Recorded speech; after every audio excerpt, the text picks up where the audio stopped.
live from the Coliseum in Jackson. It's the MHSAA Basketball Championships. It's time now for the Class 1A Boys State Championship matchup. We've got the Cougars of Coldwater taking on the Lions of Biggersville. Will Kohlmeyer courtside along with former Ole Miss star and award-winning high school basketball coach Stephanie Murphy. We're really excited to bring this 1A boys matchup to you here on Mississippi Public Broadcasting. Let's start with Coldwater, Stephanie. Obviously, Coldwater, they've got a person that they lean heavily on. He wears number 15, Marcel Hunt. Yes, Marcel Hunt is Coldwater's best player, no doubt. He's a 6-foot guard, averaging about 13 points a game. He was in a little foul trouble in the semifinal game against West Lincoln, so he'll definitely have to play smarter this time to be able to stay in the game and give his team a chance to win. His coach, of course, is Wirt Spivey. It's already been a busy afternoon for him. He just coached the Coldwater girls in the state championship game, and now he has to shift his attention to take on Biggersville and the Lions. I don't know about a revenge game. We just happy to have the opportunity once again to go out and play this bunch. We know Biggersville is a good bunch, so we're just looking forward to the contest today, and hey, we're gonna see what happens. All right, Coach, thank you. That was Wirt Spivey just moments ago. His team lost to Biggersville in the North Finals, and that's what he was talking about. Got beat by 18. That was at Biggersville. Let's lean right into the Lions now, and they've got a guy that they've started since 8th grade. His last name is Stafford. Yes, Dexter Stafford will be relied on heavily by his team. He's coming in the leading scorer, averaging about 18 points a game, and he's been, like I said, again, starting since the 8th grade, so they're going to rely on him for some leadership today. Stamina might be a key. He was diagnosed with pneumonia earlier this week, so we'll see how Stafford can hold up for head coach Cliff Little, who has now just moments ago caught up with our Todd Yates. His thoughts just moments before tip-off. Most definitely. You know, this is a great ball team, obviously. It was a three-point, they led us 3 going into the 4th quarter, and it was at our place. We were just fortunate right there down the stretch to get a few plays our way, and we were able to pull it out, but 18, 17 points was not at all the type game it was. It was a very, very close game. We are looking for a close game this afternoon. We broke it down for you. Coming up, we'll have the tip-off of the Class 1A Boys State Championship between Coldwater and Biggersville here on Mississippi Public Broadcasting. We have shown opportunity to generations of young men and women, shaped leaders of the past, and guided those to come, lending a hand, finding solutions, honoring a heritage of compassion and service, a feeling of family that starts at home with a global reach, rooted in the foundation of our past, creating the future. This is our state, Mississippi State University. We can get a player up here. Oh, that's good stuff.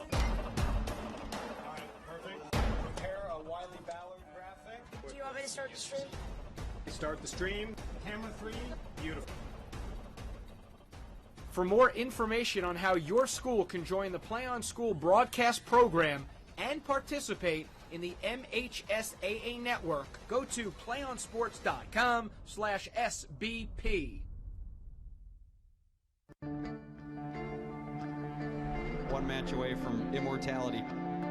This is a total team effort.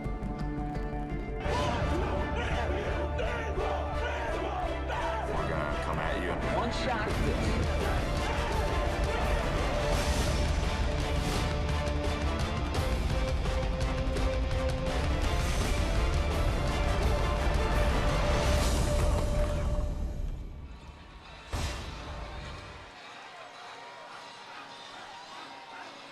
The 2012 MHSAA Basketball Championships are brought to you in part by Mississippi State University, committed to advancing our state through learning, research, and service. For more information, go to msstate.edu. By C Spire Wireless, your personalized wireless. And Plus, it's more than a name, it's a promise. And by Mississippi Sports Medicine and Orthopedic Center, life is a sport.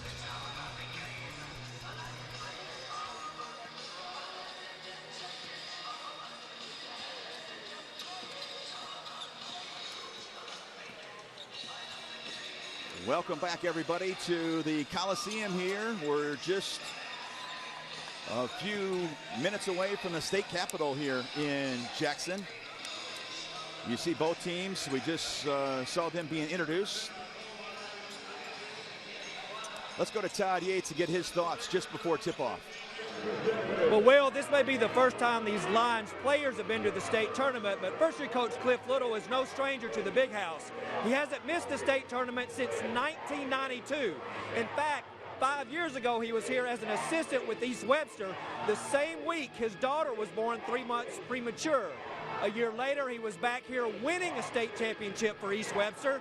And guess who saw her first basketball game that night? You guessed it, his 1-year-old daughter. And oh, by the way, her name? Jackson, in honor of all of the memories he has had here at the Big House.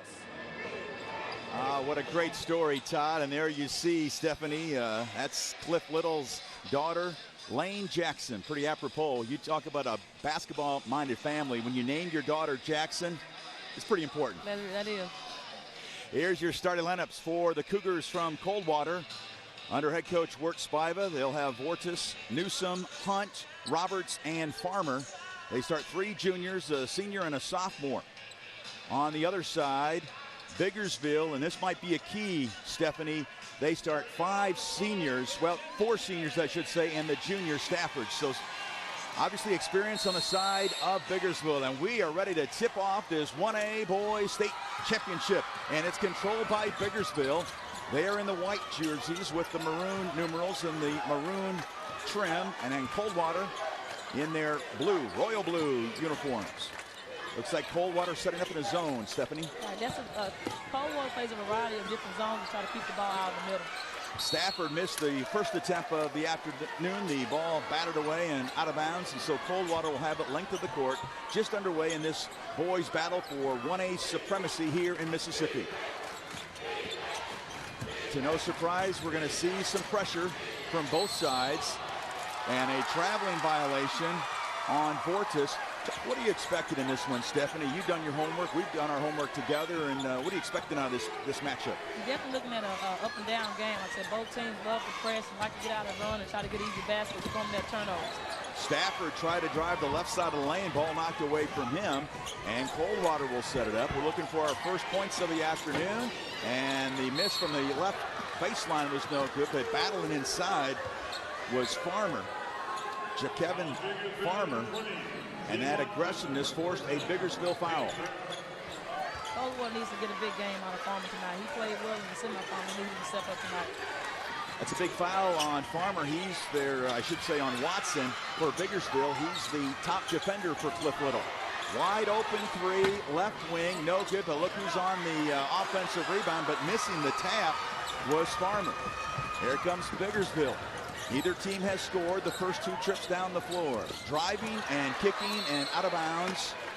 Stephanie, you played in this game. You coached in this game. Nerves obviously might be playing a role right now. Always. First 2-3 minutes, there's always a lot of nerves until the team kind of just get settled into where they are and just run their regular offenses. Coldwater with the basketball and another turnover by the Cougars. Coldwater got here by beating West Lincoln in the semifinals, 67-62. How about the emotion that Wirt Spiva is going through? He just got done coaching his girls from Coldwater. They just were defeated by H.W. Byers, and now he's got to turn around and coach in a boys state championship battle. Right, I couldn't imagine so much preparation that goes into one game. It would be hard to do 2 back-to-back. Jumper on the left baseline, and that's our first bucket of the night, and it belongs to Tevin Watson. He's the senior, 5'8", 155. He comes in averaging a little over 8 points a game for the Lions. And it's 2-zip Biggersville. Skip pass from the right side to the left side, and Hunt's jumper is no good. He's the lefty that we highlighted on our pregame show. Biggersville with the basketball. Trying to work that zone, that 2-3 zone, a little leaner in the lane, missed. And here comes Coldwater in transition. There's Hunt. This one in and out. Boy, the iron has been unkind here so far for both teams, especially Coldwater. We've played 2.5 minutes. We only have 1 bucket. There's a steal. Numbers for Coldwater, but deflected. And picking it up, Biggersville has it. Watson blocked. And it goes out of bounds. It'll be Biggersville basketball. Coldwater missed a great opportunity there to get an easy basket and kind of help him get on the board. Sometimes you almost need something like that. Maybe get a bucket in transition to maybe calm the nerves a little bit and at least scratch that scoreboard. They're going to call it was a foul. It was knocked out of bounds, but they called the foul on Farmer. That is his first. He's the 6'4" senior, and he is a key part of Coldwater's equation, averaging 8.5 points, a little over 8.5 rebounds tonight. First free throw was missed by Watson. He's a 56% free throw shooter on the year. He does make the second one, so Watson has all 3 points this afternoon. And the Lions, out of Alcorn County, the early lead. How about that defensive pressure? Great pressure early on by Biggersville. Driving right baseline, missing was Vortis, and Biggersville gets the rebound. They'll try to get it ahead to Stafford. Down low on the left side. A pass from left to right, down low, but the pass is an errant one and a turnover for Biggersville. A battle here between two North Half teams. Coldwater with the basketball. Hunt. This one is off. And it goes out of bounds. Vortis tried to save it. It's Newsom, I beg your pardon, instead of Hunt with that miss. But Biggersville will have the basketball, leading by 3, and we are approaching the halfway mark here in the first quarter of play. Coldwater is staying with the 2-3 zone, trying to force the ball and stay on the outside. Anderson on the left wing, now on top. That is Watson, three-pointer, in and out. And Farmer with another rebound. Watson has the most threes this year on Biggersville with 29. That was his 111th attempt, though, this year. Vortis with the basketball. Little weave out top. Down on the baseline. Newsom misses. Tapped it. Out of bounds. Last touch by Biggersville. Coldwater's getting great looks at the basket. They just haven't got anything to fall. This Cougar bunch averages a little over 66 points a game for Coach Spiva. So you know they'll get untracked. The inbounds, Farmer, good look. Right side, back of the iron, no good. But the offensive rebound, the putback, it was missed, but free throws coming up for Coldwater. Looks like Hunt will go to the free throw line, and we've got a player down. The player is number 12, Marcel Newsom. Let's look at that replay, Stephanie, and you see Newsom just went down. There was no contact there. He's being attended to. Coldwater, as we mentioned, beat West Lincoln 67-62 to make it to the state championship. That Coldwater D forced 15 turnovers in that game for West Lincoln. There's Newsom. He had 18 in that win. He comes in averaging 11.8 points per ball game. He is a key ingredient for the Cougars, and Coach Spiva needs him on the floor. Cliff Little is ready to make some wholesale substitutions across the way. Hunt will go to the free throw line. He's averaging 12.8 points per game, 2.5 rebounds, and nearly 3.5 assists. This one rolls around and in. And here comes Gaines, Jalen Gaines, along with Daniel Simmons. Always the top 2 reserves for Cliff Little. Also into the ball game is Darian Barnett. He's a sophomore. This one also rolls around and in. So 2 free throws. That might calm the nerves for Coldwater. Stafford took an extra step as he tried to go down the lane, and another turnover for Biggersville. Both teams with more turnovers than points so far here in the first quarter. That still can be attributed to the nerves early on. Playing in this big house, not an easy assignment. And a terrific crowd on a Friday afternoon here in the capital city. They'll get it down low to Farmer on that right low block. He missed it, but the tap up and in. Looked like Roberts got his hand on it. Great work of hitting offensive boards by Coldwater. A way to get some more easy baskets on the board. Roberts had 19 in that win against West Lincoln, and now Coldwater has taken the 1-point lead. Still in the zone defense. Nice drive on the baseline, and laying it up and in was Daniel Simmons. He's a spark off the bench, Stephanie, averaging 7 points a game. That was a great drive by Simmons. That time they didn't settle for the outside shot, but they tried to get to the rim. Good strategy. And how about some transition basketball as Hunt beats some of the Lions down the floor. He now has 4, and the lead is back up for 1 by Coldwater. In case you just joined us, H.W. Byers won the the 1A girls championship clash, 74-69 over Coldwater. On top is Williams. They'll swing it around the perimeter. Now driving toward the baseline. That's Gaines. He can't get the shot off. Back on top, down the lane, and the pass was stolen. Here is in transition, laying it up and blocked. Wow, Simmons came out of nowhere, Stephanie, to reject the merit offering. That was an amazing defensive play. Like I said, Coldwater did a good job as far as on the defensive end. It looked like an easy basket, but it was wiped away. Look at this one. Talk about climbing the ladder. Simmons, 5'11", 175, full of athleticism. Coldwater sets it up. Left wing, 3, no good. And that ball will go out of bounds. Last touch by Biggersville, and the Cougars will have it again. Leading by 1. Spiva having that game face on all afternoon. Talk about a roller coaster of emotions. Coaching state championship games back-to-back on an afternoon.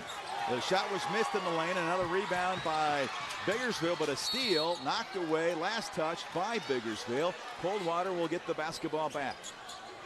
Hunt did a good job of getting his hand on that ball to save another possession. There you see Spiva. He has won 4 state titles at Coldwater, 3 on the girls' side, 1 on the boys. He does it all, though. You talk about a head basketball coach for the boys and girls. He's the athletic director. He coaches track and football. And there's a steal. Here comes Biggersville in transition and laying up and in. Simmons is making his mark, Stephanie, early in this game. Yeah, Simmons is doing a good job right now attacking the basket. 7-6 Biggersville. Simmons has 4. Watson has the other 3 for the Lions. Ball movement, left baseline, high arching shot missed by Hunt. And here comes Simmons. Still has the dribble alive. Down the lane, no good. Offensive rebound rejected by Farmer. And here's the track meet we anticipated. 3-on-1. Laying it up, missed by Newsom, but some loose change inside by Farmer. And Farmer's first bucket of the night puts Coldwater back out on top. The right baseline jumper missed by Gaines. May have been too quick of a shot for this possession. All the way down the other side is Newsom. His teardrop is missed. And Biggersville again in transition. Left wing, Williams down low on the left side. Jumper by Stafford, and it's good. In traffic. And Stafford has his first 2 of the afternoon. That was the first time the ball was allowed to get in the post by Coldwater. And Coldwater's guard Fortis had his foot on the line. And a turnover, and Biggersville will have it back with 11.9 ticks left here in the first quarter. A low-scoring affair in this 1A boys championship. Chris Bishop in for the first time for Biggersville. He is a 6'4", 190-pound senior. 9 seconds left. Cliff Little making sure his team knows the clock is winding down. It's in the hand of Williams. Will they get the shot off? It's missed by Simmons. And we have played 1 quarter of action. And Cliff Little in his first year at Biggersville, and his Lions lead by the score of 9-8.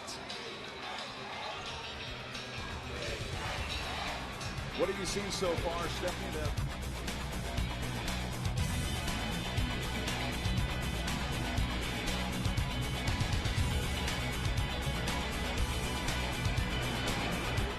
2012 could be the end of the rut you're in, of telling yourself you don't have the time, of worrying if you can afford it. No more excuses. With Antonelli College, 2012 could be the year you start training for a career you really want, the beginning of a brighter future, the start of something better. Antonelli College.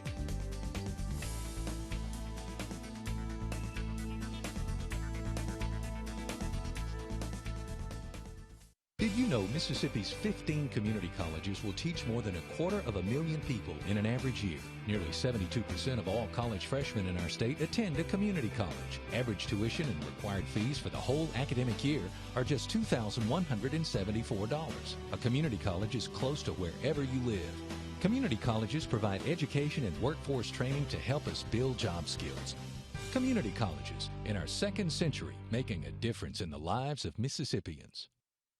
Hotel stays at the Cabot Lodge Jackson North and the Cabot Lodge Millsaps include a complimentary hot breakfast buffet, evening reception with beverages and popcorn, access to a fitness center and complimentary wireless access. Meeting rooms for corporate or social functions available at both locations. On North State Street in Jackson near Millsaps College and in Ridgeland off I-55 at County Line Road. Reservation information available at cabotlodge.com. Broadcast of the MHSAA High School Championships made possible in part by Antonelli College, with campuses in Jackson and Biloxi, as well as online classes. By Mississippi Community Colleges and the 15 public community and junior colleges around the state. And by Cabot Lodge Jackson North and Cabot Lodge Millsaps. The MHSAA basketball tournament is also made possible in part by McAllister's Deli. Delicious is in the details. By Applebee's. Applebee's proudly supports Mississippi high school basketball. And by Mama Hamels, serving up scrumptious Southern comfort food.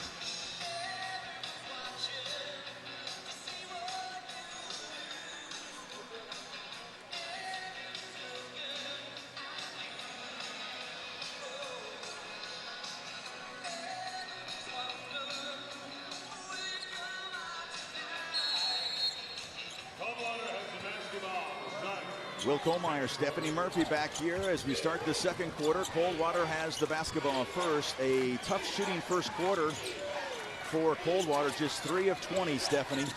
Yes, Coldwater's really struggling from the field right now. I mean, they're getting excellent looks. They're just not getting to the basket and finishing. So maybe the second quarter they've kind of talked about a little bit. They can settle down and finish. There's a turnover to start in transition. The spin down the lane. A whistle and a traveling violation called on Biggersville. Looking at the first quarter numbers, anything jumping out at you, Stephanie? I think the turnovers by both teams, like I said, we had a combined total of 10 turnovers between both teams. It's been kind of sloppy early on, which can be expected in this atmosphere. But the turnovers really just jumped out in the beginning. Biggersville will set up in full court pressure. Coldwater breaks it with ease.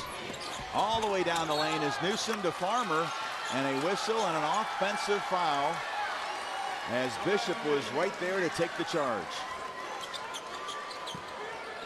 So the charge will be on Newsom, his first.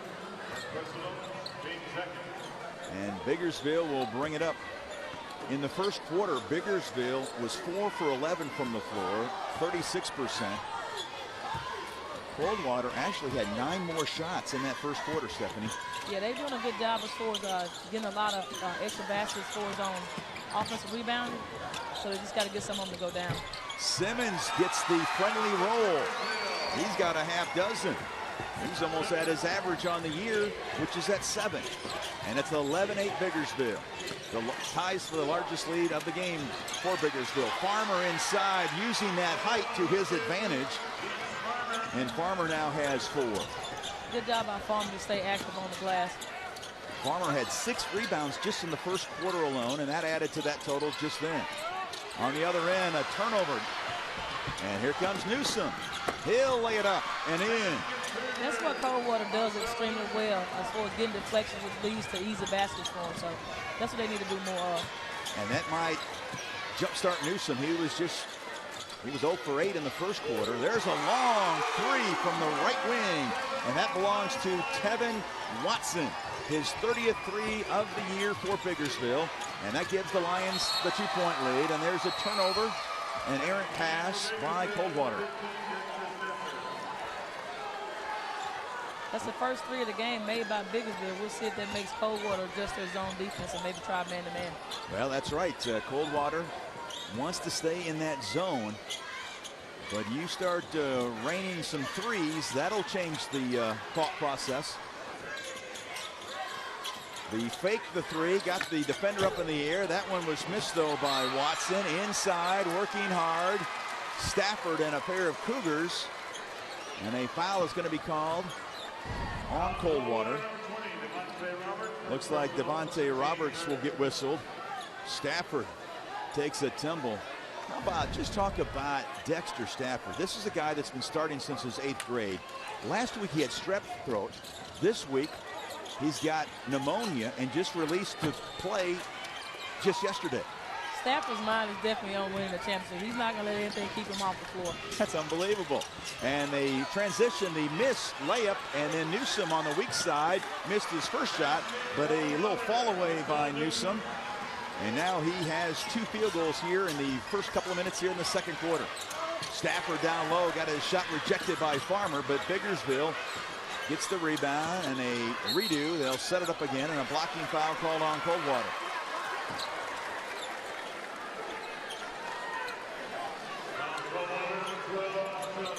Looks like Newsom will pick up his second foul. That's going to be big. Yeah, that's the one guy outside of Hunter they really need to have on the floor. Newsom had 18 in a semifinal win, had 11 against Biggersville in the North State Finals. And there's a steal. Up ahead, Newsom. He will lay it up and in. And Clip Little wants to talk things over a little bit. This is a nice little run that Coldwater is on right now. How have they been able to do this? Again, I said they're getting deflections, which are leading to steal, and the steals are leading to easy basket. Newsom is great as far as once he sees somebody gets the steal, he leaks out, and he's so fast he can get out in front of everybody else. So this is what they did the other night against West Lincoln. They caused a lot of problems on the defensive end, which led to easy points on the offensive end for them. Well, and you were at the, you saw that game by Coldwater against West Lincoln. Newsom, as you mentioned, he releases, and with that, he releases early, and with that speed, it's going to be tough for anybody to catch up with Mr. Newsom. Checking some updated stats, and the shooting percentage obviously has improved for Coldwater. They are now 4 for 7 in this quarter shooting from the floor. Still just 26%, but 4 of 7. They're obviously better than 50% now in the second quarter. One of the reasons why they've retaken the lead. So Biggersville will set it up, down by 2. Let's see what Cliff Little drew up in that timeout. They got it down low to Stafford. Nice spin move down low on the right side. That's a good move out of the timeout going to the go-to guy. Cliff Little, he's done it a few times. Coached East Webster to a state title in 2008. In fact, he's got several members of that 08 East Webster team down here cheering on their former coach, including Jonathan Banks, the star DB for the Mississippi State football team. He was a star for Cliff on the East Webster basketball team. I think that says a lot about you, your character as a coach, if your former players are willing to come and watch you. In transition, ball knocked out of bounds. It'll be Coldwater basketball length of the court. Coldwater has taken the lead at 18-16. Will Kohlmeyer, Stephanie Murphy, along with Todd Yates. So happy you're spending your Friday afternoon with us here on Mississippi Public Broadcasting and on ESPN3. And the shot was deflected. And Biggersville has the basketball now. They can tie it with a 2, take the lead with a 3. There's Stafford. He tries down the boulevard, and this one will not fall, and Farmer rips another rebound. Farmer has to be getting close to double digits in rebounds. I believe that's number 9 on the afternoon. Coldwater trying to increase its lead. A near steal, and it is stolen. Biggersville will try to get the transition.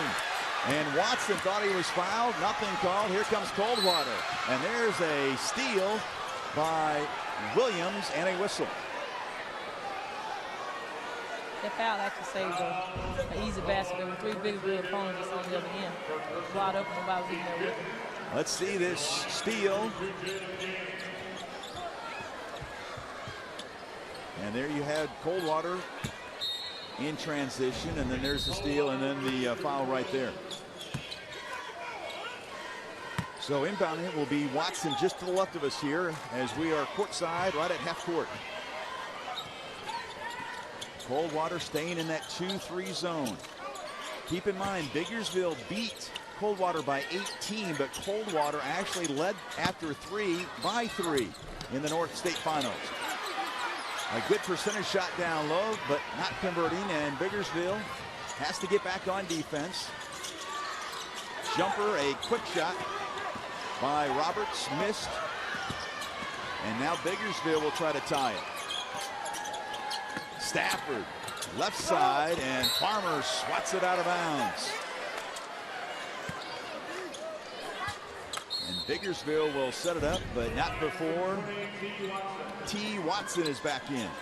The 6'1", 170-pound senior. Farmer has been a difference so far for Coldwater. And now setting it up will be Simmons. How do you approach this 2-3 zone, Stephanie? You definitely want to try to get ball reversal and penetration. Just because the team is in the zone, they want to force you to take outside shots, but you need to look to try to get inside and get a little closer. And there's Simmons right on cue, Stephanie, hitting the 3. He's got 9, and Biggersville has retaken the lead. Just the 14th tray of the year for Simmons in 35 attempts, and a whistle and a foul on Biggersville.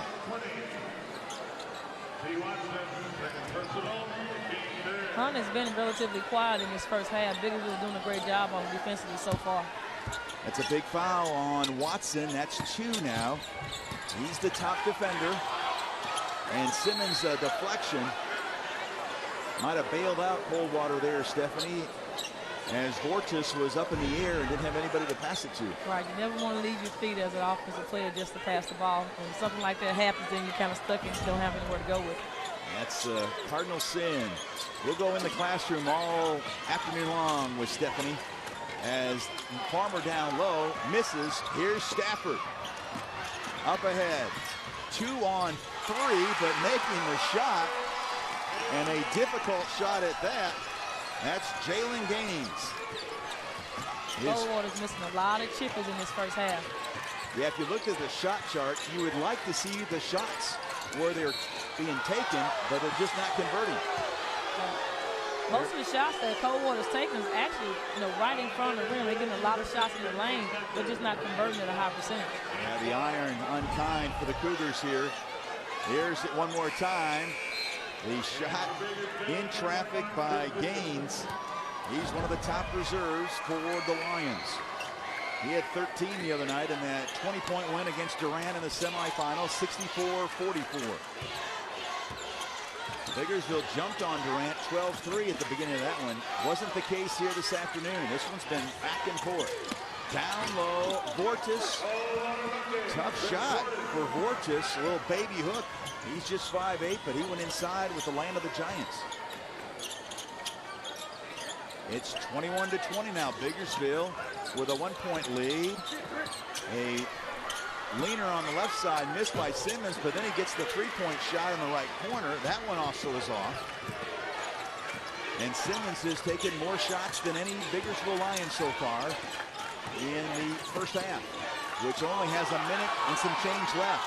Farmer tried to pass it from one side of the lane to the other, deflected, but Coldwater picked it up. The 3-pointer from the left wing was missed by Hunt, and here comes Biggersville. The left-hand layup, an errant one by Squirt Williams, and now a foul in the backcourt. Williams misses the layup, and then he comes back and commits the foul. You never want to do that. Don't want to just miss a layup and then compound the problem with another problem. So it's a little frustration. Some substitutions. Blake Anderson back in for Biggersville. He's the 6'4", 190-pound senior. He's a wing player who can play small forward or that two-guard position. Full court pressure by Biggersville. The Lions lead it by a free throw. 45 seconds and counting left here in the first half. Day 2 of March Madness, and we're glad you're spending it with us here on Mississippi Public Broadcasting. A near steal, deflection, now in the lane, and there is a block shot for Biggersville. Blake Anderson swats that one away. Biggersville is playing great interior defense. They're not giving up anything easy. So it'll be Hunt. He's been in foul trouble the last couple of games for Coldwater. The inbound to Newsom. He misses it. And there's Fortes inside. He misses. It's tapped out. And Coldwater still has it. Off the glass, no good. And again, Coldwater has the steal. And it should be an easy lay-in. In fact, a slam for Biggersville. Gaines. Time running out here in the first half. A little leaner in the lane, and it goes for Hunt. He's got 6, and we have played one half of basketball. Biggersville and Coldwater. They have gone back and forth all half long. Todd Yates will be joining us momentarily with the coach. And Cliff Little is on his way to talk with Todd Yates, who is the guy that won the state title in 08 with East Webster, and now he joins Todd. 1-point game at halftime. I guess for two teams that know each other as well as you guys know each other. Is this kind of what you expect? Well, I didn't expect to be 23-22 out here. We've let them get too many layups back, and I mean, you know, I hate to harp on one thing, but we're not getting back. Our guys, our safety valve is not back, and I know they like to throw it long. If we could have stopped that, you know, we could have shaved off probably 6 or 8 points right there. We're going to keep attacking the glass, and I don't think we came out attacking like we wanted to. But we're going to have to work on that right here, see if we can attack the glass a little bit better. We have not blocked out. We've tried to jump with them, and when you're two teams about equal athleticism, if you don't block out, you're in trouble. We got to block out second half, we're going to lose the ball game. All right, Coach, thank you. Will, back to you. All right, Todd Yates with Biggersville head coach Cliff Little. And you see the Biggersville cheerleaders putting on a show here at halftime, and we'll have more of our halftime festivities right after this short timeout here on MPB and ESPN3.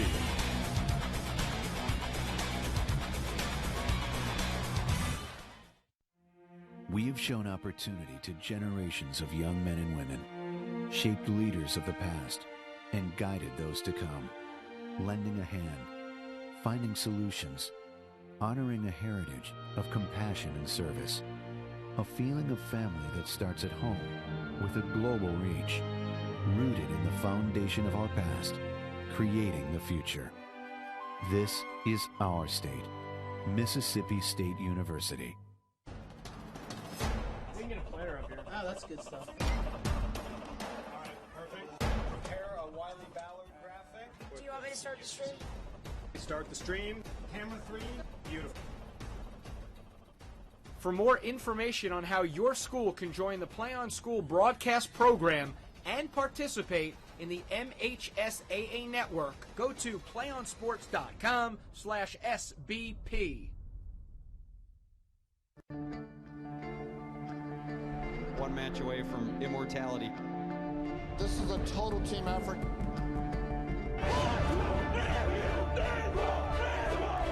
We're gonna come at you. One shot.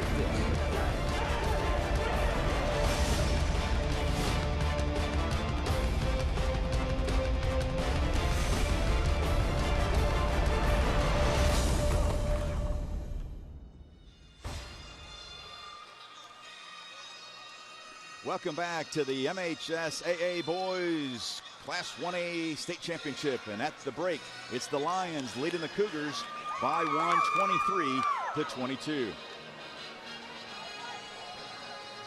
Will Kohlmeyer courtside with former Ole Miss standout and coach Stephanie Murphy. And Stephanie, your thoughts on the first half? We had a 1-point game. Biggersville led after the first quarter 9-8. Both teams had 14 points apiece in the second quarter. Yes, I think the difference in the game right now as far as the main thing for Coldwater, they have missed so many easy shots in the paint. Like I said, they're only shooting 26.3% from the field. They're really lucky to be only down 1 right now with all the missed layups that they have. Biggerville, thing that jumps out right now, they got 13 points off the bench. Both teams are turning the ball over still a little bit with 10 apiece. But I think the difference in the game right now was that Coldwater was just jumping out and just missing so many easy shots. Let's take a look at the first half highlights. And when you start with Coldwater, big play early on as Newsom went down with the injury. But then he came back and started catching fire in the second quarter. Had 6 points at the break on 3 of 14 shooting. As for Biggersville, the Lions were roaring on that left baseline. That was Watson. And then Simmons, what a spark off the bench by Simmons. He leads all scorers at the break with 9 points. And there you see some of the athleticism in transition, Stephanie. Yes, both teams are really getting out and running. Like I said, they're forcing a lot of turnovers, getting tips and deflections. Like I said, both of them want to play up and down. And so they kind of played true to what they said they would do in the beginning for us, trying to get out and get fast break points. And here you see it one more time. More transition and a tough shot. And laying it up and in was Gaines off the bench for Biggersville. So we've played 16 minutes. We got 16 more minutes left. Everybody enjoying themselves so far. You can be young, you can be old, and you love state championship basketball here on Mississippi Public Broadcasting and ESPN3. We'll have more of our halftime show right after that, including your halftime stats. 2012 could be the end of the rut you're in, of telling yourself you don't have the time, of worrying if you can afford it. No more excuses. With Antonelli College, 2012 could be the year you start training for a career you really want, the beginning of a brighter future, the start of something better. Antonelli College.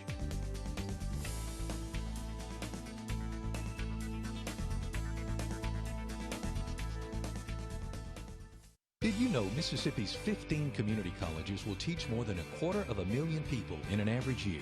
Nearly 72% of all college freshmen in our state attend a community college. Average tuition and required fees for the whole academic year are just $2,174. A community college is close to wherever you live. Community colleges provide education and workforce training to help us build job skills. Community colleges, in our second century, making a difference in the lives of Mississippians. Hotel stays at the Cabot Lodge Jackson North and the Cabot Lodge Millsaps include a complimentary hot breakfast buffet, evening reception with beverages and popcorn, access to a fitness center, and complimentary wireless access. Meeting rooms for corporate or social functions available at both locations. On North State Street in Jackson near Millsaps College and in Ridgeland off I-55 at County Line Road. Reservation information available at cabotlodge.com. Will Kohlmeyer along with Stephanie Murphy, Todd Yates, and the rest of our crew back here at halftime. Biggersville has the advantage by the slimmest of margins, 23-22. When you look at the first half numbers, Stephanie, both teams obviously struggling from the floor. Coldwater shooting just 26%, Biggersville 37%. Yes, like I say, it's been a tough game to watch. Like I said, with both teams getting out and liking to run, you would think it'd be more of a high-scoring ball game. But both teams, again, are missing so many easy shots in the paint and missing wide-open layups as far as when they're in transition. So maybe in the second half they'll settle down and we'll start to see a little bit more converting on the offensive end. You see that giant rebounding average for lead for Coldwater thanks to Farmer. He has 11 first-half rebounds, 5 on the offensive end, 6 on the defensive end. 15 offensive rebounds in the first half alone for Coldwater, but they're just not taking advantage of those, are they? Right. It's almost like somebody put the rebounding rim up. I remember we were at Ole Miss, we had practice on work on rebounding drills. They just stuck the rebounding rim to where the shot couldn't go in, and it seemed like right now somebody put the rebounding rim on for Coldwater. I'll tell you what, Stephanie, in this game that always attracts such huge crowds here to the Coliseum in Jackson. You played in this game, a state championship game at West Tallahatchie. Yes, sir. And then, of course, you have coached in this here at the Big House 4 different times, 3 in the state championships. talk about that experience, and it's still today. I can see it in your eyes. You still have the passion. It's still an exciting time. It is. I think this is just an unbelievable experience. Like I said, I love basketball. I've been playing it just about, it seems like, all my life. But it's just something special about being in the Coliseum. Even a player, as a coach, it's just a great atmosphere. Like I said, all the fans come out. It's the best time of the year to watch basketball in Mississippi. And like I said, I still have memories from when I played in my senior year as a high school player. And, of course, that says a lot because this lady right here played in the SEC. So you played in some great venues there in college basketball, but you put that right up there with this experience here. Yes, like I said, it would be great. Like I said, every high school player needs to have an opportunity just to run out of the tunnel in the Coliseum. That sounds like a winner.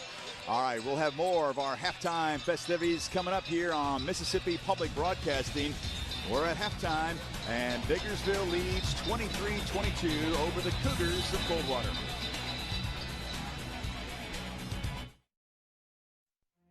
We have shown opportunity to generations of young men and women, shaped leaders of the past, and guided those to come, lending a hand, finding solutions, honoring a heritage of compassion and service, a feeling of family that starts at home with a global reach, rooted in the foundation of our past, creating the future. This is our state, Mississippi State University. One match away from immortality. This is a total team effort.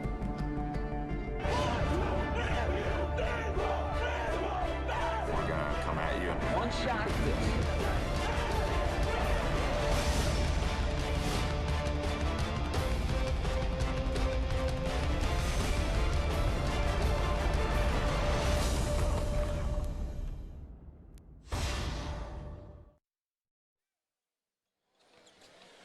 Welcome back as we're just about ready to wrap up our halftime. Biggersville has the lead. Will Kohlmeyer, Stephanie Murphy, along with Todd Yates. And Todd is standing by with Coldwater head coach Wirt Spiva. Coach, you've dominated the offensive glass. You've got 15 offensive rebounds. What is it going to take for your guys to start finishing around the basket to take advantage of those rebounds? Just putting the ball in the basket. I mean, you just said it in the stats. With that kind of lead, we just got to put the ball back in the basket. And that's just it. All right, Coach, thank you. Well, I tell you what, sometimes basketball isn't that complicated. It's kind of simplistic. And Wirt was just talking about there, you got to put the ball in the bucket. Yeah, that's how you win basketball games. The team at the end with the most points is going to win. So it can't get any simpler than what he said. Like I said, they're getting great looks. You can't draw it up any easier. They just have to finish. They have to score. Yeah, you can kind of even see the frustration even on his face, and he's ready for his team to start putting that ball in the hoop. And now there's a whistle as Coldwater inbounded it. But the call is for Biggersville to have it. Not a bad move if you're Coldwater. Be opportunistic, right? I like it. Take advantage of it. Maybe they might not catch it. And you might get an easy hoop because I guarantee you they had a guy releasing, and it was going to be an easy two for the Cougars. But they fall back into that 2-3 zone, and here's Biggersville's first trip down here in the second half. Biggersville, as we mentioned on our halftime show, Simmons, the story in the first half, and the alley-oop intended for Stafford. And it's over his head. It looks like it'll be Coldwater basketball, or did, I guess, the Cougar I don't think deflected anybody from Coldwater deflected it, actually. So Biggersville might have caught a break there. Simmons with 9 in the first half. Hunt led Coldwater with 8. And there's Newsom with the steal, and Newsom gets the quick bucket. And Newsom now has 8.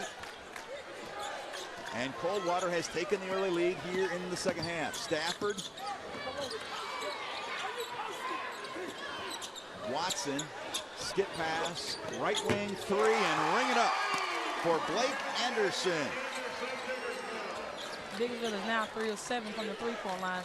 Still not enough to probably get out of the zone.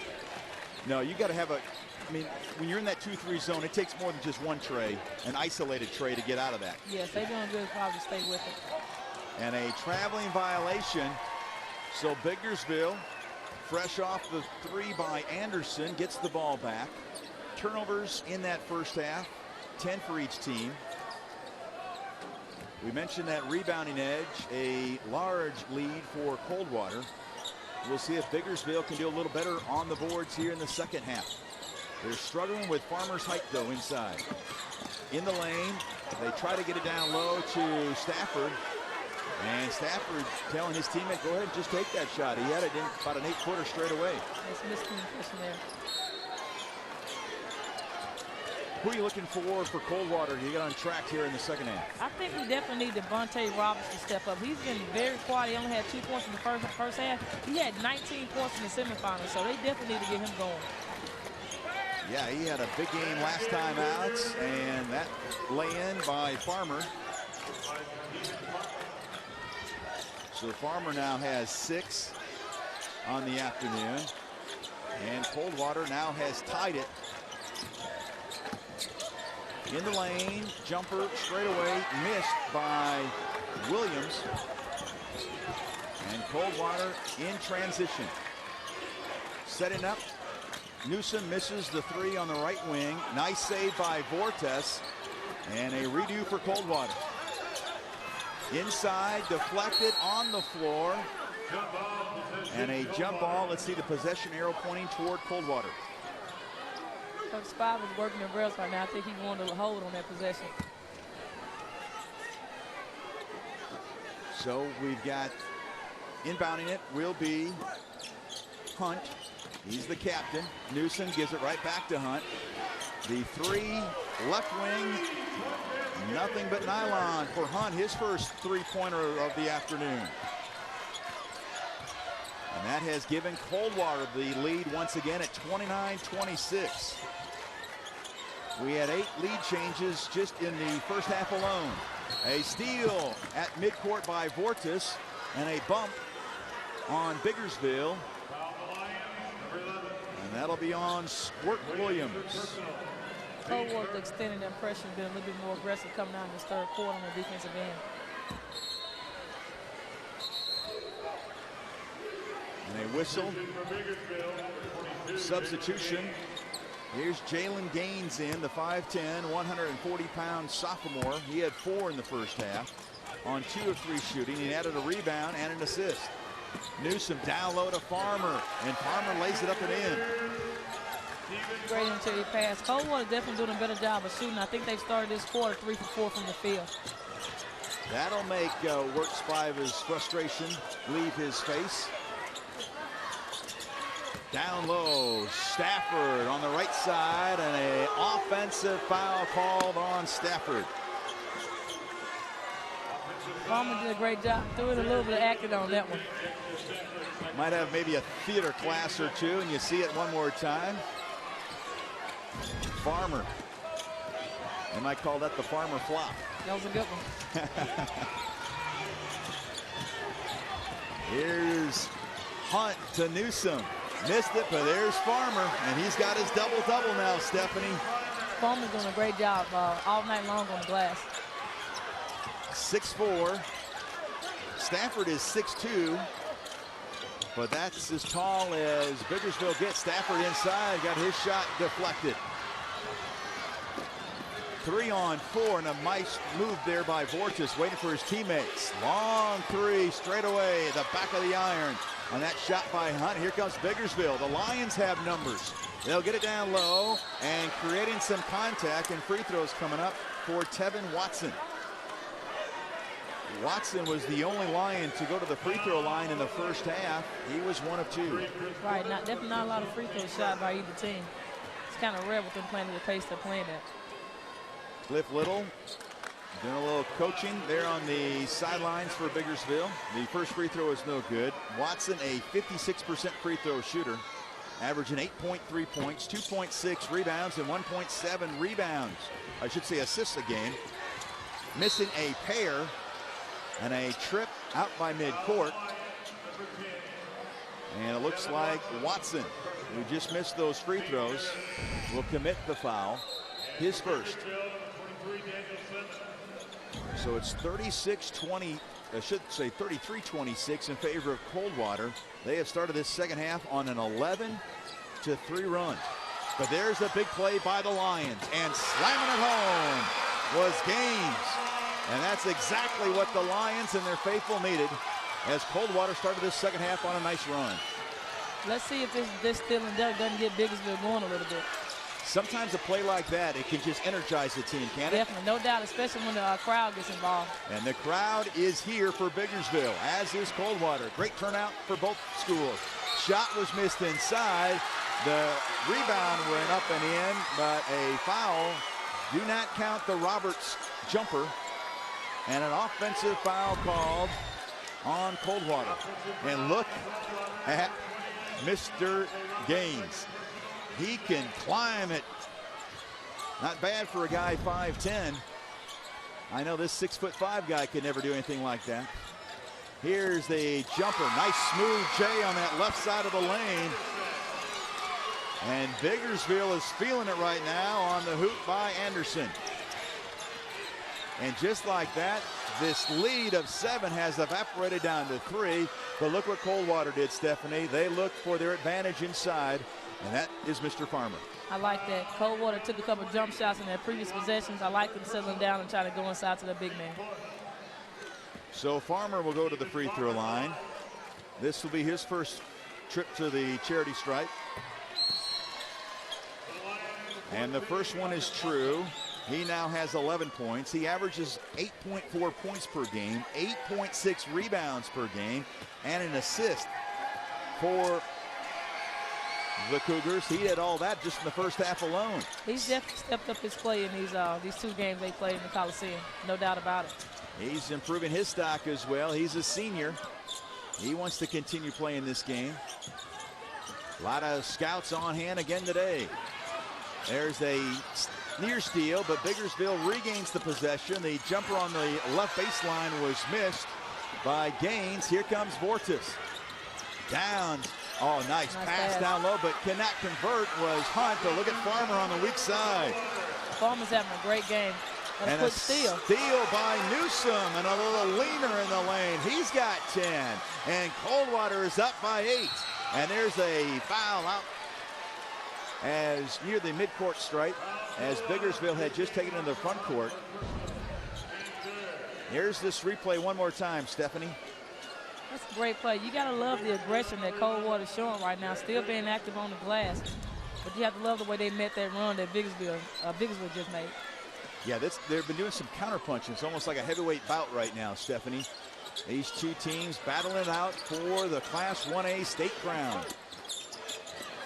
Left corner, now Stafford. Left side of the lane, over Farmer. Another block shot by Farmer. And then Farmer adjusts the shot by Gaines. And here comes Vortis in transition. And the reverse. They may want to get a timeout here. Yeah, it's all Coldwater right now. And the Coldwater faithful on their feet. Let's look at it one more time. In transition, Vortis. That was a great play by Vortis. Nobody ever stopped the ball, so he just continued to go to the basket. All right, well, there's a lot of folks that make these broadcasts possible. And this broadcast of the 2012 MHSAA High School Basketball Championships. Right there, you can log on to MISSHSAA.TV, coverage of all of the championships. And we had 4 in the books yesterday. This is the second one today. We've got 2 more tonight. Stephanie, myself, and Todd Yates will be on board for the 4A boys battle between Corinth and Amanda Elsie. And then we'll have a pair of games tomorrow, the 5A and girls in the 6A girls state championship clashes. Coldwater has the lead by 10. They are shooting a blistering 8 of 13 in the second half, 62% from the floor. Stafford, tough shot in traffic. He got his own rebound, and he laid it up and in. Stafford recovering from pneumonia. He's 3 for 10 now from the floor. Here comes Coldwater in transition, missing the jumper in the corner, but getting the rebound and the follow. Hunt. The second chance points by Coldwater are really taking a toll on Biggersville right now. It's 16-3, Stephanie, in second half, second chance points. And as you mentioned, That's a 13-point differential right there, and Coldwater has a 10-point lead. Definitely. That's the difference in the ball game right now. Biggersville so far in the second half shooting 38% from the floor. 23 for Coldwater back in. That's Lieberson, Devin Lieberson, averaging 2.5 points, a rebound and a half a game for the Cougars. Coldwater in that 2-3 zone with a 10-point lead. Stafford maneuvering his way, somehow got it off away from Farmer, but Farmer definitely adjusted that one, and now in transition, Coldwater a little too quick, and Coach Spiva was imploring his team to maybe slow it down a little bit, Steph. Yeah, he's staring Lieberson down a little bit. I think he's trying to get his attention. He had a 10-point lead, Coldwater, no sense rushing it. And let's see if Biggersville can knock this one down into single digits. This deficit that's at 10. In the corner, Anderson, he made a three earlier in the half. That one was missed. Here comes Vortis. 2-on-3. This time he couldn't get the shot to go. In fact, it was blocked out of bounds by Gaines. Coldwater really gets that outlet pass and starts that fast break like super quick. That's one of the keys, isn't it? Trying to have somebody release early and get down there and get that easy bucket, especially when you were struggling from the floor like both teams were in the first half. And there's a jump ball called. Possessional arrow pointing toward the blue and gold of Coldwater. It was great defense by Gaines on that, just to give his team another possession. We're approaching 1 minute left here in the third. Coldwater leading by 10. Coldwater led by 3 in the North Half Finals after 3. That was hosted by Biggersville. And a foul called away from the ball. So Coldwater will inbound it with 52 ticks left here in the third. Coldwater, not only have they dominated in second chance points, but in the paint. 30-16 advantage. That's what you were talking about earlier. Yes, definitely makes a difference. Controlling the inside, there's an extra step. An extra skip. And a traveling violation on Hunt. Yeah, Coldwater right now really has a chance to probably extend his lead out, but their last 2-3 possessions, they're kind of allowing Biggersville to hang around in the game. And the miss, here comes Coldwater. 3-on-3, and Vortis, no numbers. He listening to the coach. Yeah, they really need to slow down right now and possibly hold for the last shot if they can. 20 seconds left here in the third. Coldwater, a double-digit advantage. Biggersville, though, had a great fourth quarter in the North State Finals to beat Coldwater by 18, 79-61. Under 10, driving Vortis down the lane. 2 more for Chris Vortis. That's a great way to end the quarter. Great way to end the quarter. And a long shot will be well shy. And we have played 3 quarters of basketball. And Coldwater has exploded in the third quarter. This was a 1-point game. Biggersville led at half, but Coldwater will go into the fourth quarter with a significant lead. And we'll be back with the fourth quarter from the Big House right after this.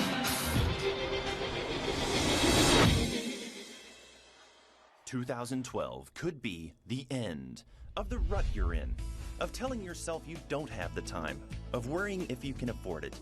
No more excuses. With Antonelli College, 2012 could be the year you start training for a career you really want, the beginning of a brighter future, the start of something better. Antonelli College.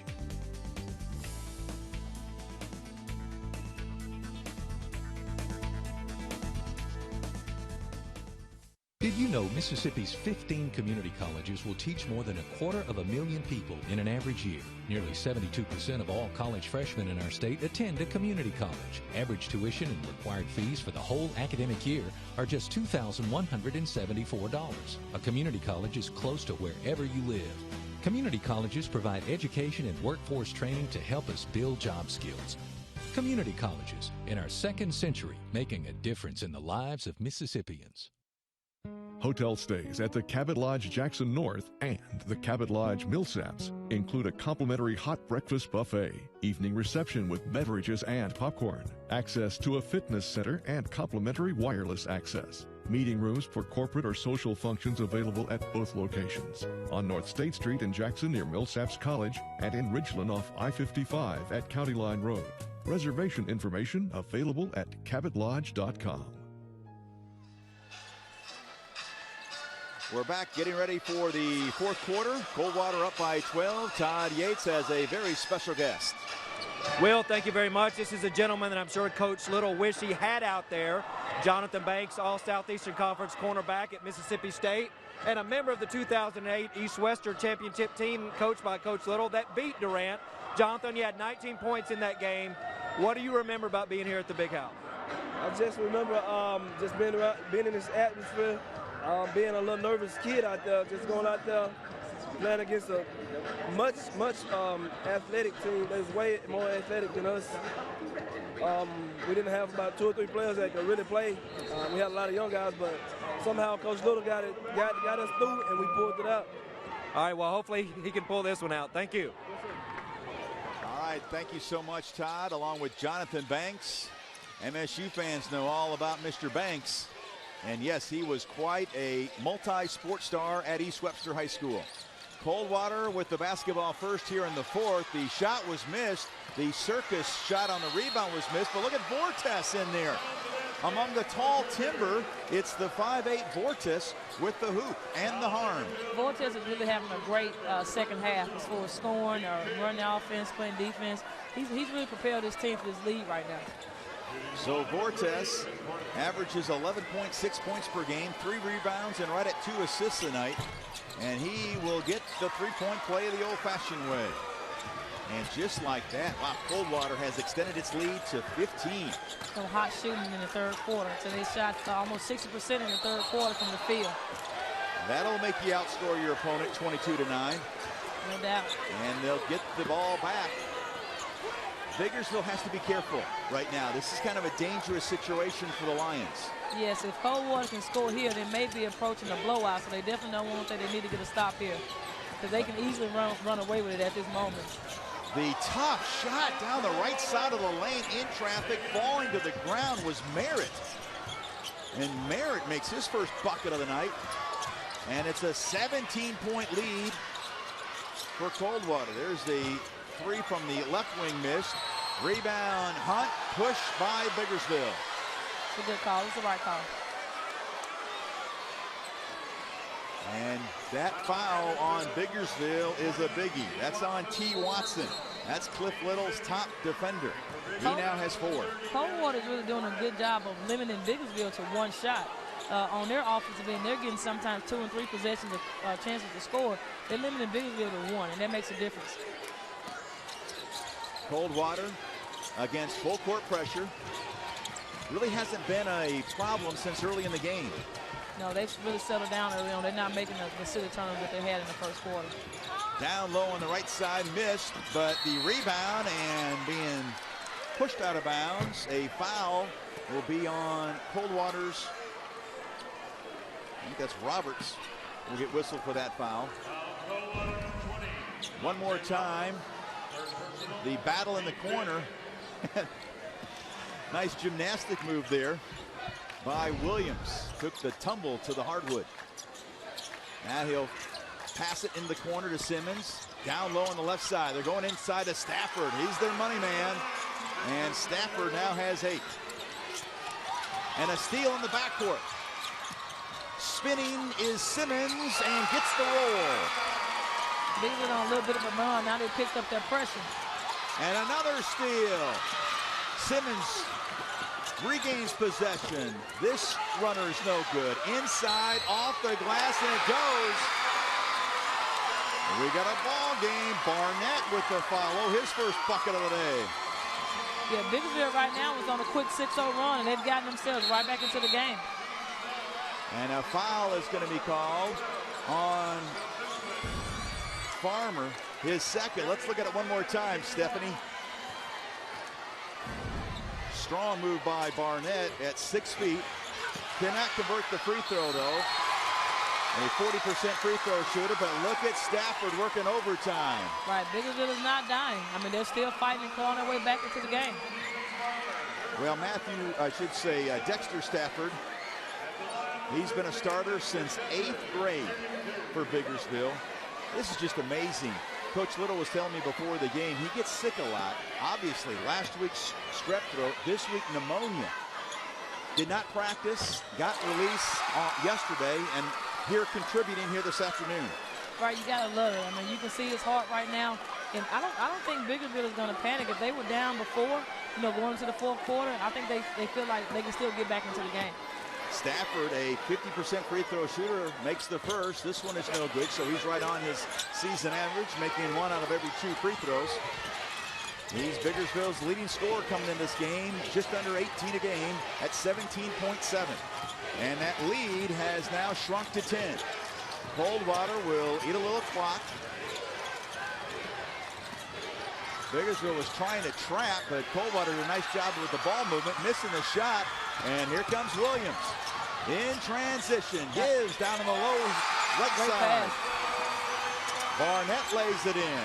Here comes Coldwater back, missing the shot was Hunt. The follow was missed by Roberts. A rebound, Biggersville. And the Biggersville fans are having some fun.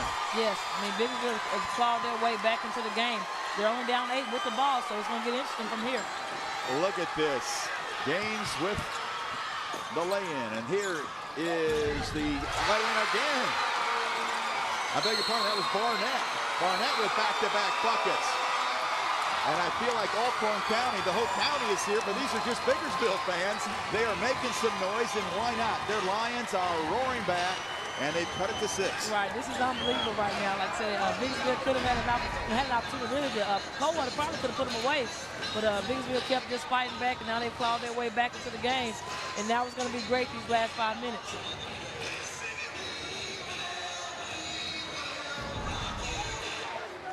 (49-43) Coldwater. The MHSAA basketball tournament is made possible in part by a lot of sponsors. There's a lot of folks that are a part of this. With Coldwater leading by a half dozen, 49-43. Will Kohlmeyer, Stephanie Murphy, we've got the great seat in the house, but we could not do it without the help of other sponsors.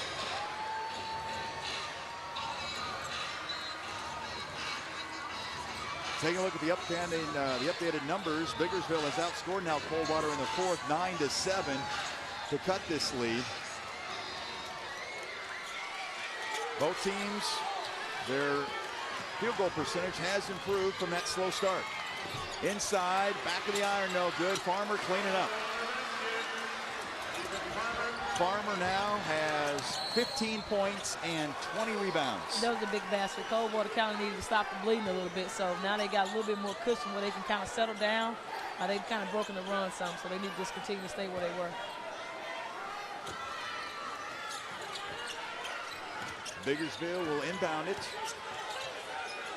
Trailing by 8 are the Lions. We have reached the 5-minute mark left here in the fourth quarter. Simmons, who had a big first half, has been quiet here in the second half. In fact, has scored just twice. There's the jumper on the left side of the lane. A whistle inside. Off the miss by Gaines, and an offensive foul called on Barnett, I believe. Yes, Barnett picks up the foul for Cliff Little. Coldwater will shoot some free throws as it's bonus time for both teams. This one might come down to free throws, Stephanie. You've seen it before. Yes, I'll say it looks like it's definitely going to be kind of nip and tuck for the rest of the way. Both teams are in the bonus, so every time they put the ball on the floor, being aggressive, getting to the basket, they'll maybe have an opportunity to get some easy points that way. At the free throw line is Roberts, averaging 9 points, 7 rebounds a game, and a smooth stroke there. The wing player makes a big free throw to make it a 9-point game. Biggersville has come back because of bench scoring. 23-2, Biggersville's bench has outscored Coldwater, although there's 2 big free throws there by Roberts to make it a 10-point game. Simmons is one of those bench performers. He has scored 11 of those 23. Nice move. Oh, pretty move by Williams. Ball deflected, but inside, and free throws coming up for Biggersville.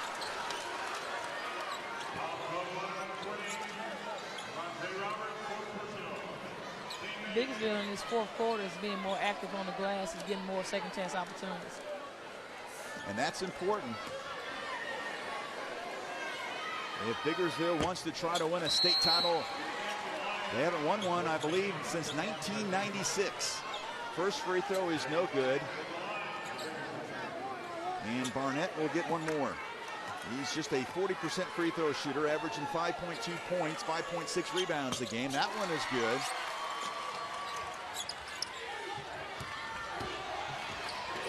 And here's Vortes. Coldwater girls lost earlier this afternoon to H.W. Byers in the 1A Girls Championship, 74-69. Let's see if the Coldwater boys can win this one. And Coldwater would have a split on the afternoon for head coach Wirt Spiva. Inside and deflected off the foot of Roberts. And Biggersville will have the ball back, length of the court. 17 turnovers for both teams in this state championship clash. Sip is back in for Coldwater. Still in the 2-3 zone. On the left baseline, Simmons asking for a foul. Farmer swatted it away.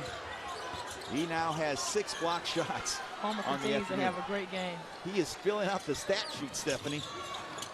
Points, rebounds. There's a 3 missed, but Stafford gets the rebound. Gives it to his teammate. A jumper, kind of a flick of the wrist, and it went in. Simmons with a big bucket, and a steal by Williams. Biggersville has numbers, and a foul out by midcourt. Pretty smart foul. That was a smart play. So they had 2 wide open men underneath the basket, so you put him at the free throw line, he may miss the free throw, so I don't have a problem with that foul. No, I tell you what, Biggersville was ready to cut it to 5. They had numbers, but now they'll have to earn those points at the free throw line with Darian Squirt Williams going to the free throw line. A 60% free throw shooter on the year. Has yet to score this afternoon. Came in averaging 8.5 points a game, and he hits the back of the iron, no good. He fought for the rebound, kept it alive, and Stafford gets it. And here's Biggersville. Williams, top of the key, no good on the three-pointer, and the ball goes out of bounds. Jumping into the second row was Newsom. He needs to play. He needs to run track to see him. That's hurdles down there. He went over that press row. Newsom is an athlete. Yes. And there's a steal by Newsom. And he shows that athleticism, but he misses the bunny. Ball tapped twice, and here comes Biggersville trying to cut the lead. It's 7 for Coldwater. A one-hand jumper over Farmer, and it goes. Very nice floater. Not that degree of difficulty, sky high, but Biggersville has cut it to 5. 3 minutes left in this one, and Vortes. That'll quiet the Biggersville crowd for a moment. Vortes now with 11. Driving, kicking, and a foul called. He'll penetrate and pitch for Biggersville, and Williams will go back to the free throw line.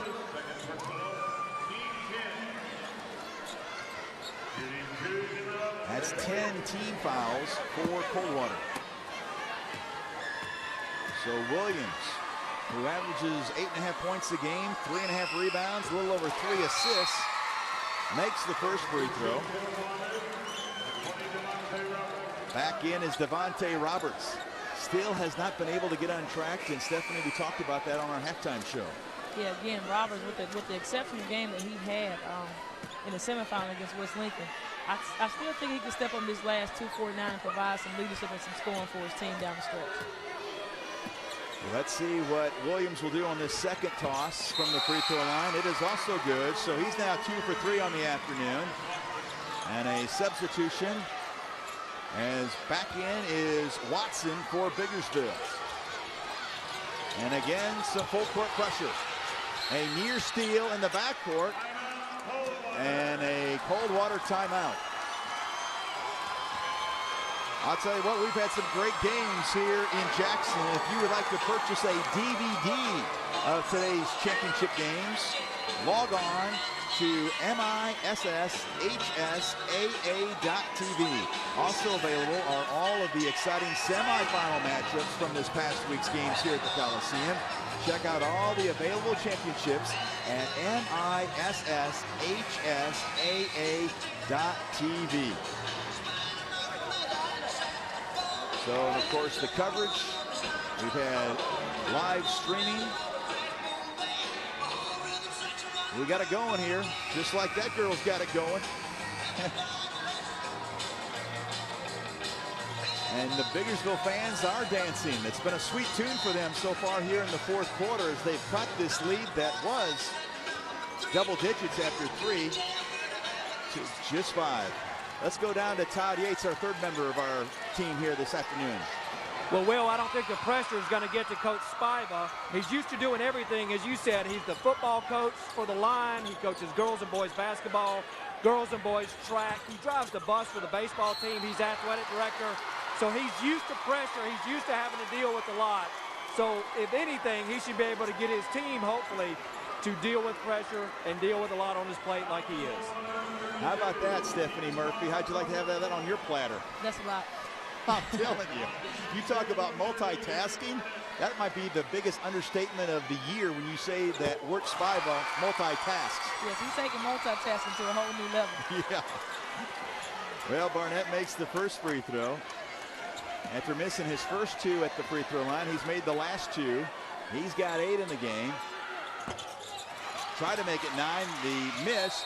Ball deflected out of bounds. Last touch by the blue and gold. And the maroon and white of Biggersville will have the basketball. Watson leaves. And back in is Stafford.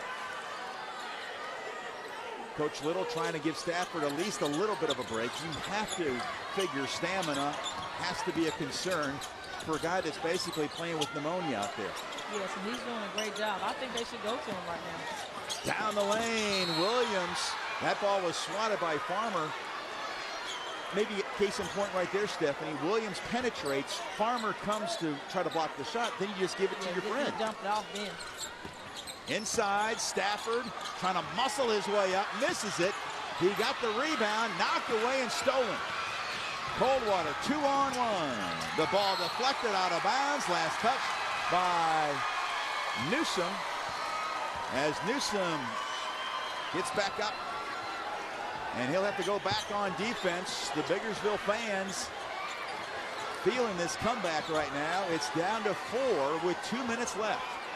We could have another fantastic finish here at the Coliseum. Three-pointer, right corner, no good by Simmons, and another rebound. Coldwater in transition, and Hunt lays it up and in, and he is fouled. Big rebound, big possession. Hunt, after Simmons tried the 3 to cut it to 1, he misses. Coldwater got the fast break. Hunt released, laid it up and in, and was fouled. And so he'll have the old-fashioned three-point attempt coming up.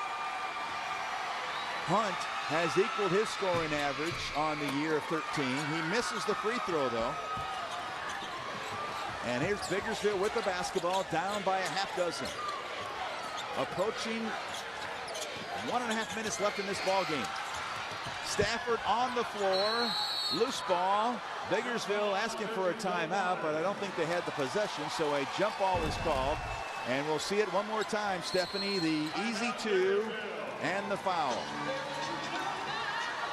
And Farmer and Hunt communicating there after that lay-in. We got a timeout on the floor with 1:32 left in this ball game. 57-51 Coldwater. Let's talk a little strategy, Stephanie. You've won your share of games at Meridian, Tupelo, and now at Brandon. What do you look for in the final 92 seconds? Look, at Coldwater, you definitely want to secure the ball getting in. No doubt about it, Biggersville is probably going to bring a lot of pressure. They'll probably try to go for a steal. If not the steal, then go for the quick foul. Coldwater get it in, and then just go to your delay game. You really don't have to shoot. You're up 6. just meet every pass, run the bonus. Biggersville probably going to foul you. So just make quick passes, quick short passes, and just execute your delay game. Well, we'll see if that comes to fruition. Taking a look at our updated stats. Biggersville now 21 of 56 from the floor. That's 38%. While Coldwater is 25 out of 68. That is 37%. So identical nearly on the shooting percentage from the free throw lines. 6 of 8 for Coldwater. Kind of an Achilles heel for Biggersville this afternoon. Just 6 of 14 from the free throw line. Just 43%. If Biggersville can't pull this one out, you might look to that after the ball game. Yeah, you always look to free throws, especially if you lose a game by a low number, and then you look to see if you miss more free throws than what you lost by. It's very disheartening and discouraging. Simmons leads Biggersville in scoring with 13. Stafford has 9. 4 in double figures for Coldwater. Hunt and Farmer with 15 each, 11 for Vortis and 10 for Newsom. Farmer so far this afternoon, 15 points, 21 rebounds, 7 block shots. He's been the difference maker for the Cougars from Coldwater. Vortis maneuvering his way through the pressure, and a foul out at midcourt on Williams. You know, everybody was talking about, obviously, the fine recruit out of Kemper County, Pollard, but Farmer has raised some eyebrows this afternoon. No doubt about it. He is really, right now he's propelling his team to victory. Like I say, he's had an unbelievable game on the offensive and the defensive end. And he's done enough to get himself a few more looks today. Stafford back in, replacing Watson. At the free throw line is Vortis. He made his only free throw attempt. He has 11 points so far this afternoon, 3 rebounds and a steal. This one rolls around no good. Misses the front of the bonus. So Biggersville down by 6 with the basketball. On top, Williams now left wing three-pointer, missed it. Back of the iron by Gaines. Coldwater has numbers, 4-on-1. Vortis back to Hunt, and he is fouled on the play. And Wirt Spiva talking to his team. I mean, he's getting free throws, right, but he was looking for the easy 2. Yes. I think in those situations, you don't have just a clear-cut open layup. I think in that situation, you always just bring it out. Yeah, you're approaching 1 minute left in the ball game, and you do lead by 6. Here is Hunt at the free throw line, in and out and back in. He's now 3 for 4 at the free throw line.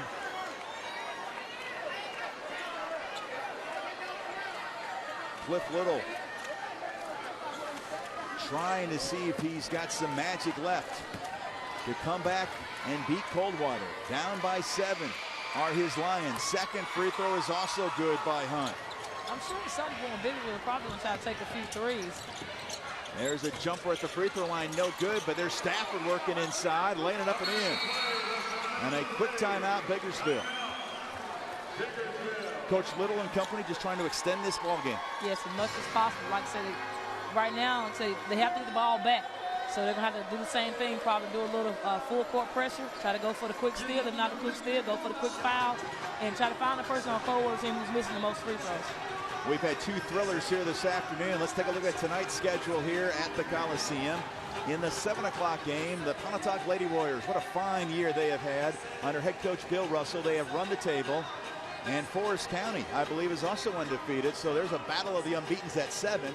And then Stephanie, you and I, along with Todd, will be back here at 8:45 for the 4A boys battle between the Warriors of Corinth and another guy that was a star at Ole Miss, Gerald Glass. Remember world-class Glass? And he's now the head coach at Amanda Elsie. That's pretty nice. For those fans who haven't seen Cordella Ford play all year, you're in for a treat tonight. She's an unbelievable player. I think she has verbally committed to Ole Miss, so she'll be spectacular tonight.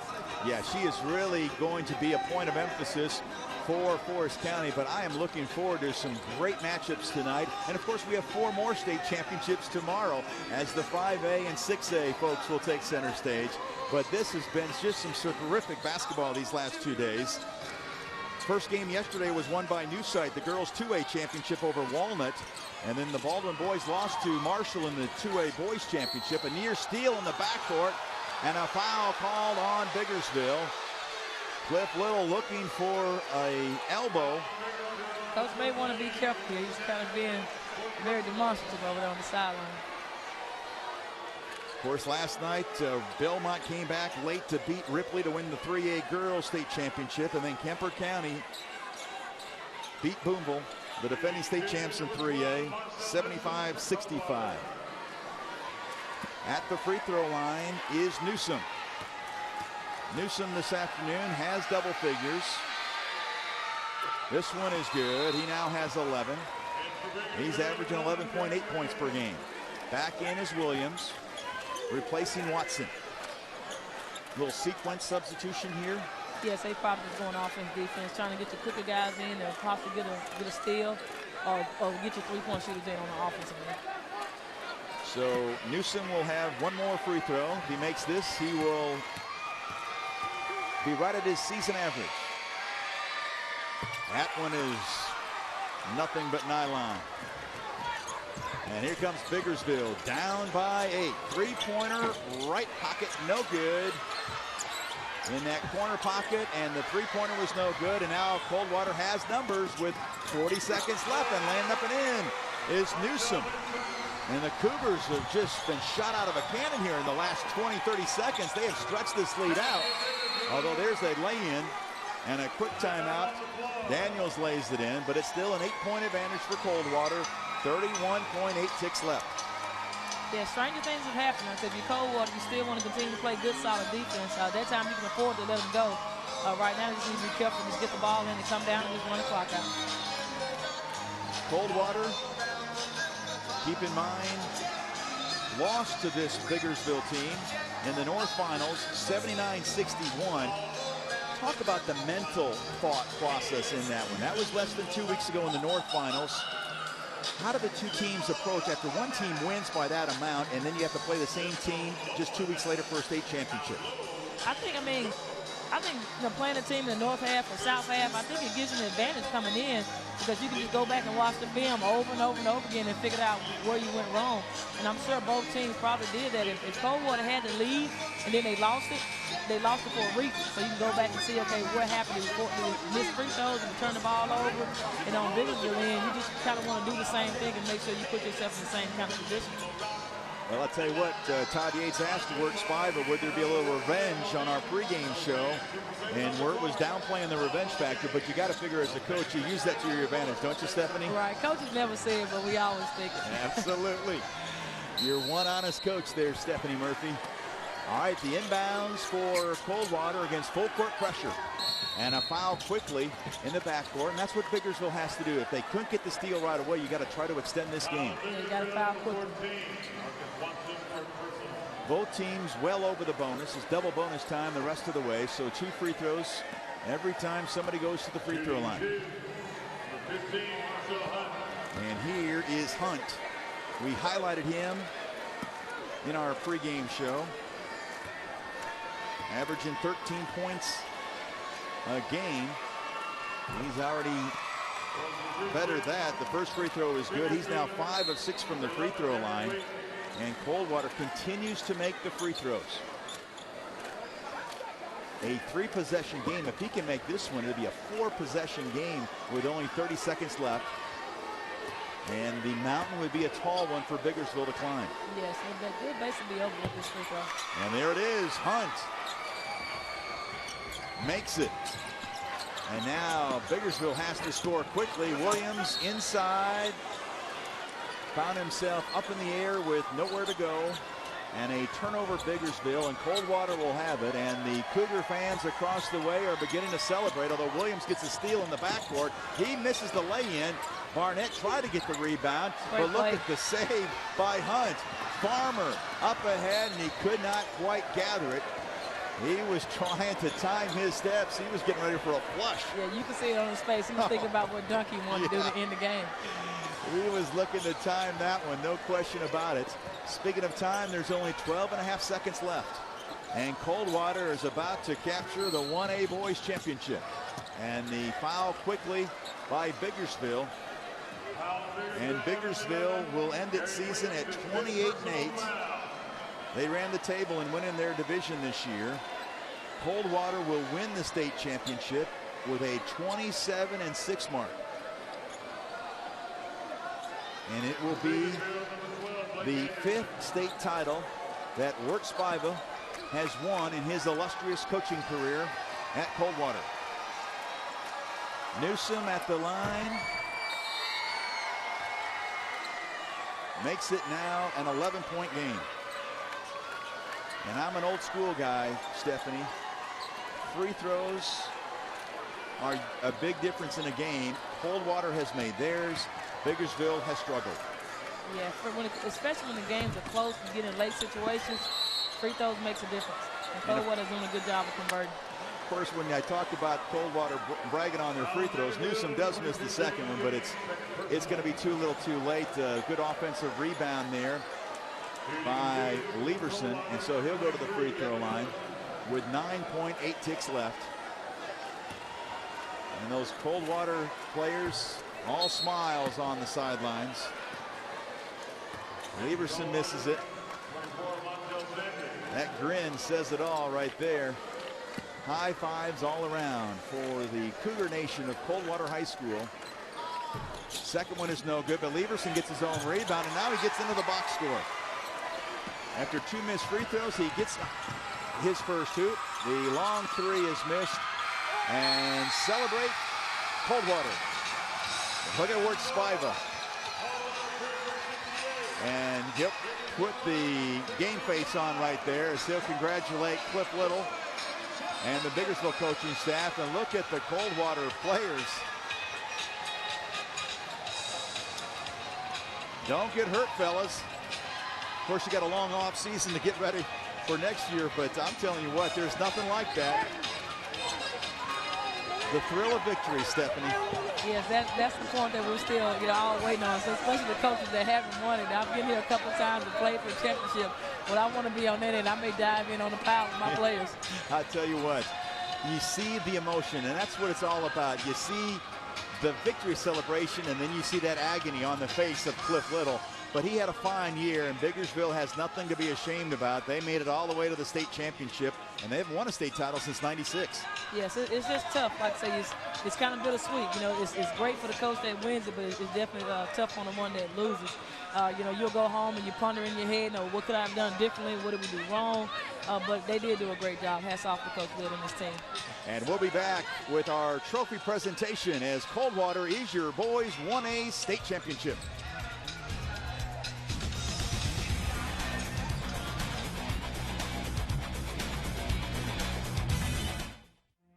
We have shown opportunity to generations of young men and women, shaped leaders of the past, and guided those to come, lending a hand, finding solutions, honoring a heritage of compassion and service, a feeling of family that starts at home with a global reach, rooted in the foundation of our past, creating the future. This is our state, Mississippi State University. Oh, that's good stuff. Perfect. Prepare a Wiley Ballard graphic. Do you want me to start the stream? Start the stream. Camera 3. Beautiful. For more information on how your school can join the Play on School broadcast program and participate in the MHSAA network, go to playonsports.com/SBP. One match away from immortality. This is a total team effort.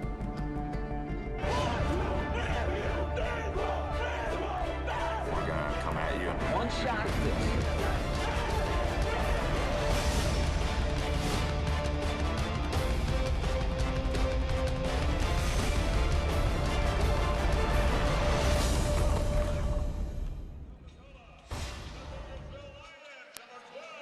The MHSAA basketball tournament is made possible in part by McAllister's Deli. Delicious is in the details. By Applebee's. Applebee's proudly supports Mississippi high school basketball. And by Mama Hamill's, serving up scrumptious Southern comfort food. Todd Yates will join us momentarily. I believe he's got a happy head coach with him right now. I have a man, Will, who has been on a roller coaster ride like we cannot even imagine for the last 4 hours. That is now state championship head coach Wirt Spiva. Coach, girls game, obviously a tough loss. You have to go in the locker room, regroup. You get 10 minutes, and then you come back out. You're down at halftime. How do you handle the emotions, and what did you do to keep this team motivated as they went into the second half? Well, I guess it's come from experience because I think about 3 years ago we was here in this same situation with both teams, and just the experience of being here in that situation before in previous time, it really helped us a whole lot. And it was just great because I wasn't with my guys when we played these guys in North State and Biggersville because I was with the girls. So I'm just happy to have the opportunity to be with my guys today, and they really stepped up the second half and willed their way through. And, hey, I can't be no more prouder for a special group as I am of these guys right here and this fella right here. He did an outstanding job all day today, especially on the board. Biggersville got a heck of a team. Well, that's young man, number 32, Jakeven Farmer, 15 points, 22 rebounds, 7 block shots, totally dominated the inside. You know, we saw a great performance from Devontae Pollard last night. But I'm telling you, this young man might have matched him as far as the effect he had on this ball game. Well, we call him Stick Man. This is our Stick Man. But Jakeven has been a real stalemate for our program. He's a senior. We're going to hate to lose him, hate to see him go, but we wish him well, and he's going to have an outstanding future ahead of him. So I'm proud of him and all these guys and all our fans that came and all those that are back in Coldwater and the surrounding Tate County area. We just love you all, and we appreciate the support that we've given. And these guys are ever deserving to be called state champion. Well, Coach, you drive the bus a lot. Tonight you get to drive back a gold ball. Congratulations. Thank you. We appreciate you all. All right. How about that performance there by Farmer? You talk about filling out a stat sheet. The Stick Man, he delivered, Stephanie. Yes, no doubt about it. Again, 15 points, 22 rebounds, 7 blocks. I think it was just the way he played the whole game. When they got down, he never panicked, and he always came up with a big rebound, a big offensive putback to kind of get his team over the hump. So great effort by him tonight. They've got Carly Simon's song, Nobody Does It Better, over the intercom here at the Mississippi Coliseum, and nobody did it better this afternoon than Mr. Farmer. 15 points, 22 rebounds, and as you mentioned, Stephanie, 7 block shots in 32 minutes. So he didn't have a breather. Talk about some stamina. He did. Like I said, he definitely showed how much he wanted to win, and he left it all on the floor today. And look at Coach Spiva out there. Wirt, I mean, I can't even, like Todd said, I can't even imagine that roller coaster. Coaching back-to-back state championship games, you lose a heartbreaker to H.W. Byers in the girls' game, and you have to just redo it in just a matter of moments. It is, like I said, I don't know how he does it. Like, there's so much preparation, and it's mental fatigue, really, once you get in the playoffs. As far as trying to prepare for every game and to be able to do it with 2 teams is just unbelievable. And that just shows a lot of character to Coach Spiva just all the way around. And there's that gold ball. It doesn't matter if you're a high school, community college, doesn't matter whatever sport, whatever level you're at. That gold ball in Mississippi means a whole lot. And that gold ball is headed back to Coldwater High School. The boys state champions in 1A. And Coach Spiva has done it again. His second as a boys head coach. He's got 3 state champions with the Lady Cougars, 5 state titles for Coach Spiva.